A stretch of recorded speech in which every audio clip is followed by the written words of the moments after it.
بسم اللہ الرحمن الرحیم۔ محترم ناظرین، السلام علیکم۔ ایک صحابی کو رسول خدا صلی اللہ علیہ وآلہ وسلم کی دعوت کا اشتیاق ہوا۔ اس نے اپنی بیوی سے کہا، میں رسول خدا صلی اللہ علیہ وآلہ وسلم کو اپنے گھر دعوت دینا چاہتا ہوں، یہ ہمارے لیے بڑی سعادت ہے۔ بیوی نے کہا، ضرور دعوت دیں۔ صحابی نے چھری اٹھائی اور ایک بھیڑ ذبح کی۔ بیوی کھانا پکانے میں مشغول ہو گئی اور صحابی حضرت صلی اللہ علیہ وآلہ وسلم کو لینے کے لیے مسجد نبوی کی طرف چلے گئے۔ صحابی کے دو چھوٹے چھوٹے بیٹے تھے۔ ایک بیٹے نے باپ کو بھیڑ ذبح کرتے ہوئے دیکھا تھا۔ باپ کے جانے کے بعد اس نے اپنے چھوٹے بھائی سے کہا، کاش تو ہوتا تو دیکھتا کہ ابو نے بھیڑ کیسے ذبح کی تھی، کیا میں تجھے بتاؤں؟ چھوٹے بھائی نے جواب دیا، ہاں ہاں ضرور دکھاؤ۔ بڑے بھائی نے چھری اٹھائی اور چھوٹے بھائی کی گردن پر چلا دی اور اس کی گردن کاٹ دی۔ جب بچے کی چیخیں ماں کے کانوں میں پڑیں تو اس نے بیٹے کو ڈانٹ کر کہا، تو نے کیا کر دیا؟ بڑا بیٹا ماں کی مار سے بچنے کے لیے چھت پر دوڑا اور چھت سے گر کر مر گیا۔ جب ماں نے دونوں بچوں کی لاشیں دیکھیں تو منہ پیٹ کر رہ گئی، مگر اس نے اتنے بڑے صدمہ کے باوجود حضرت صلی اللہ علیہ وآلہ وسلم کا کھانا پکانے میں کوئی کوتاہی نہ کی۔ اس نے بچوں کی لاشیں اٹھائیں، دوسرے کمرے میں انہیں رکھ کر ان پر کپڑا ڈال دیا۔ کچھ دیر بعد اس کا شوہر حبیب خدا کو اپنے ساتھ لے کر آیا۔ آپ ایک کمرے میں بیٹھے۔ بیوی نے اپنے شوہر کو بلا کر سارا ماجرا سنایا اور اس سے کہا کہ دل پر قابو رکھنا اور نبی اکرم کی دعوت میں کوئی خلل نہ واقع ہونے دینا۔ صحابی نے حضرت صلی اللہ علیہ وآلہ وسلم کی خدمت میں کھانا پیش کیا۔ ابھی آپ نے لقمہ توڑا تھا کہ جبریل امین علیہ السلام آپ پر نازل ہوئے اور کہا کہ آپ اپنے میزبان سے کہیں کہ میں اس وقت تک کھانا نہیں کھاؤں گا جب تک تیرے بیٹے یہاں آ کر نہ بیٹھیں گے۔ نبی اکرم نے میزبان سے فرمایا، اپنے دونوں بیٹوں کو بھی یہاں بلا لو۔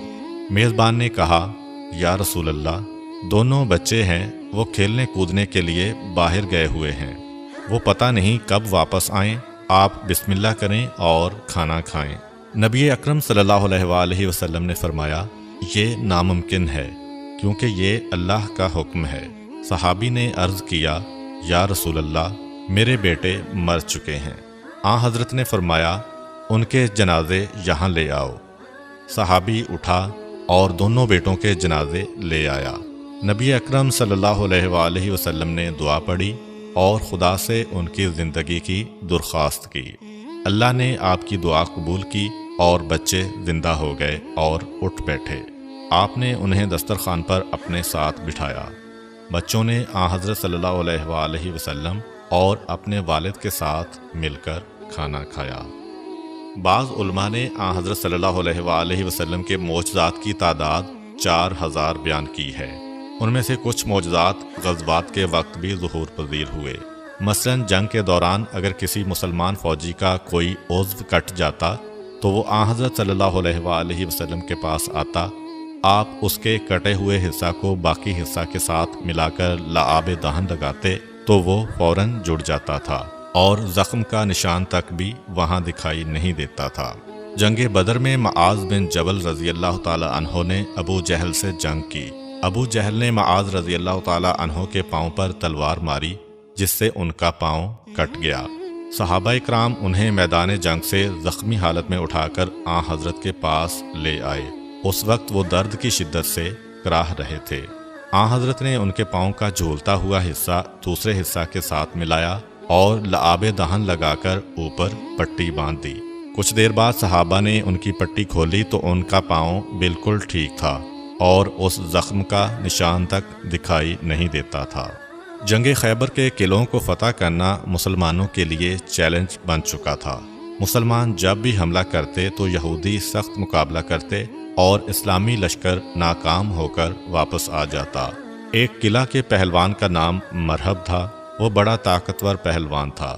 جب وہ مسلمانوں کے مقابلہ پر آتا تو مسلمان اس کے سامنے ٹھہر نہ پاتے تھے۔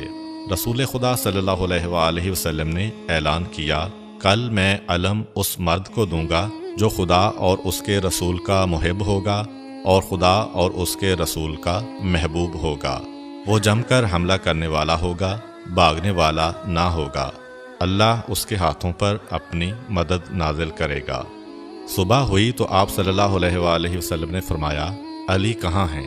صحابہ نے عرض کی، ان کی آنکھوں میں درد ہے اور وہ آرام کر رہے ہیں۔ آپ نے فرمایا، انہیں یہاں لاؤ۔ حضرت علی علیہ السلام کو حضرت صلی اللہ علیہ وآلہ وسلم کی خدمت میں لایا گیا۔ آپ نے اپنی انگلی سے تھوڑا سا لعاب دہن ان کی آنکھوں پر لگایا تو وہ فوراً تندرست ہو گئے اور یہودیوں سے جنگ کے لیے اٹھ کھڑے ہوئے۔ امیر المومنین نے جنگ کا نقشہ ہی بدل دیا۔ آپ نے یہودی لشکر کو تہس نہس کر دیا اور ان کے قلعہ کے مضبوط دروازے کو اکھیڑ ڈالا اور ان کے قلعے پر قبضہ کر لیا۔ حضرت علی علیہ السلام کا اپنا بیان ہے کہ اس کے بعد پوری زندگی میری آنکھیں کبھی خراب نہیں ہوئیں، اور آخر میں حضرت صلی اللہ علیہ وآلہ وسلم کی تواضع کے چند واقعات بیان کرتے ہیں۔ ایک دفعہ کا واقعہ ہے کہ رسول اکرم صلی اللہ علیہ وآلہ وسلم اپنے چند اصحاب کے ساتھ سفر پر نکلے۔ راستے میں ایک جگہ انہوں نے پڑاؤ کیا۔ ان کے پاس کھانے کے لیے ایک بکری تھی۔ صحابہ میں سے ایک نے کہا، میں اسے ذبح کروں گا۔ دوسرے نے کہا، میں اس کی کھال اتاروں گا۔ تیسرے نے کہا، میں اس کا سالن تیار کروں گا۔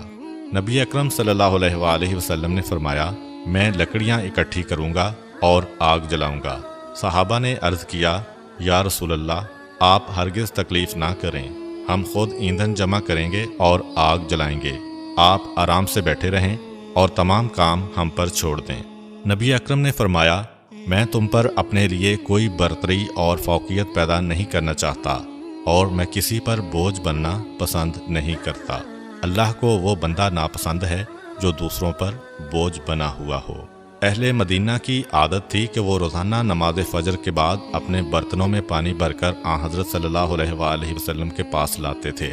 آپ اس میں اپنا ہاتھ ڈبوتے تھے۔ صحابہ اس پانی کو متبرک سمجھ کر اپنے گھروں میں لے جاتے تھے۔ جب شدید سردی ہوتی تھی اور پانی برف کی طرح سے ٹھنڈا ہوتا تھا، اس وقت بھی لوگ پانی بھر کر آپ کے پاس آتے تھے، لیکن آپ نے کبھی کسی کو یہ کہہ کر واپس نہیں کیا تھا کہ پانی بڑا ٹھنڈا ہے، لہذا تم اپنا برتن واپس لے جاؤ۔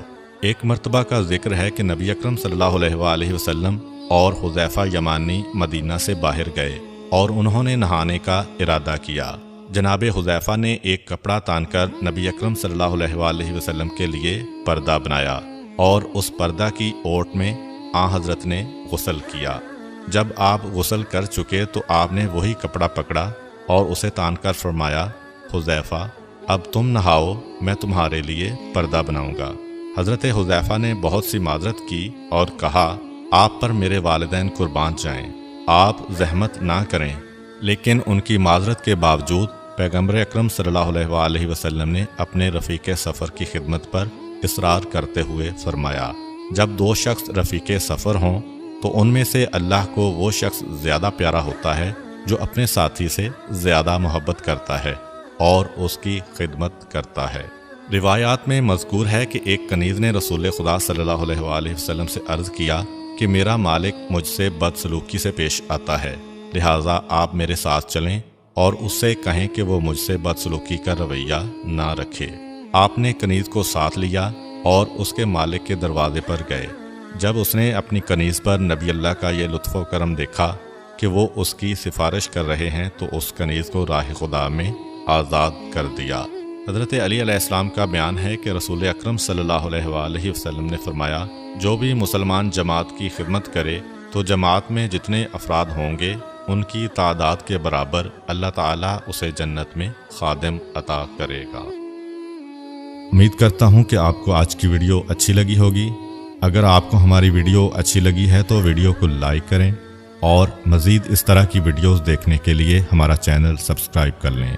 ملتے ہیں نیکسٹ ویڈیو میں، اجازت دیجیے، اللہ حافظ۔